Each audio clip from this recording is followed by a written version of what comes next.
Hi everybody, it's Mark here. I've just come on today to show off my very first bespoke tarot deck.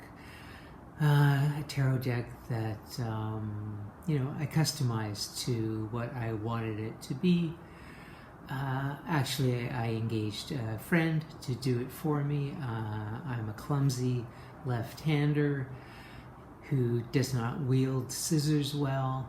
And so this little project involved taking my favorite tarot deck and getting rid of all of the borders and titles and keywords and Hebrew letters and numbering and everything that came along with the borders, so that the incredible artistry of the cards could live and can really fit into any system you're using without all that lettering and titling and numbering and such.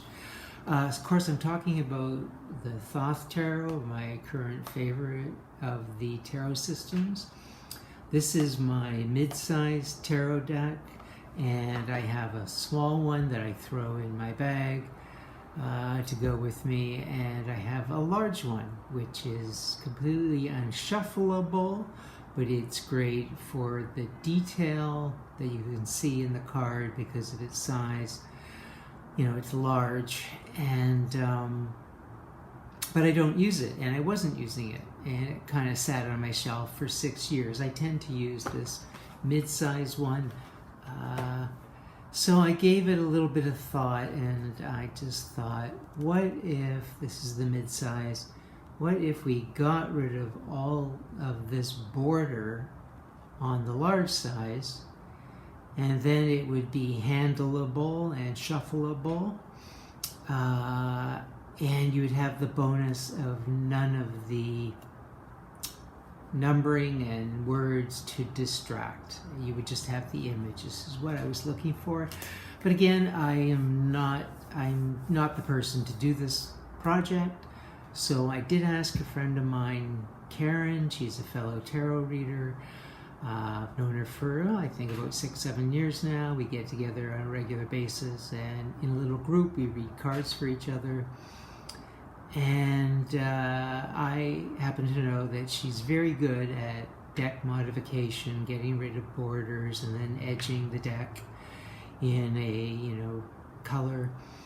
And I thought, I wonder if she would do this for me, and we could just do a little barter, which we did. We agreed to, and I'm happy to say not long ago I received the deck, and it's beyond my wildest. It's so great. It's exactly what I was looking for. She did a really great job on it. So I'd like to give her a little plug here. Her name is Karen. You can find her at littleorchidtarot.com. She does a podcast. I think she puts an episode out once a month.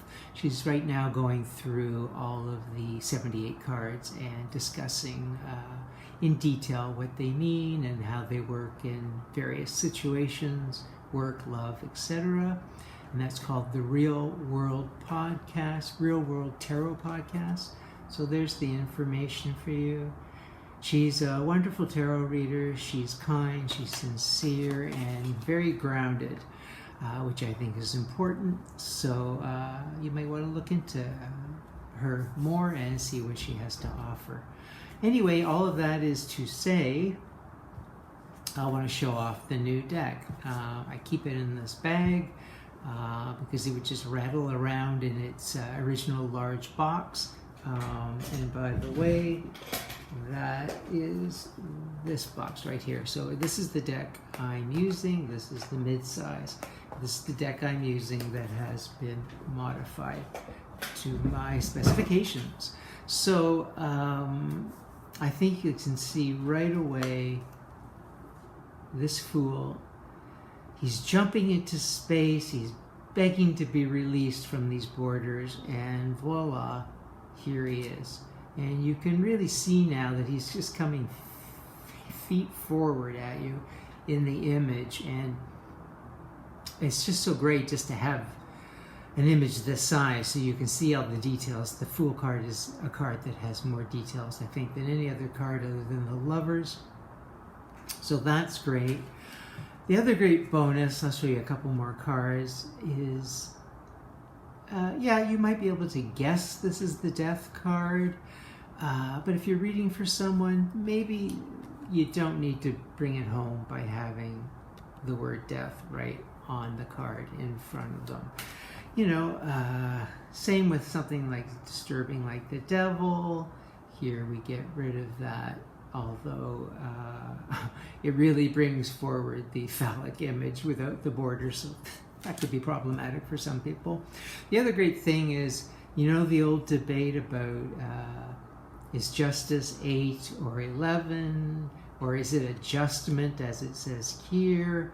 Well, here you can number it any way you want, call it whatever you want, whether you're using a different system. Doesn't matter. There's nothing on the card other than the image. So that goes for its counterpoint, strength or lust, as you may know it. Again, is it 8 or is it 11? You decide. It doesn't matter with this new deck.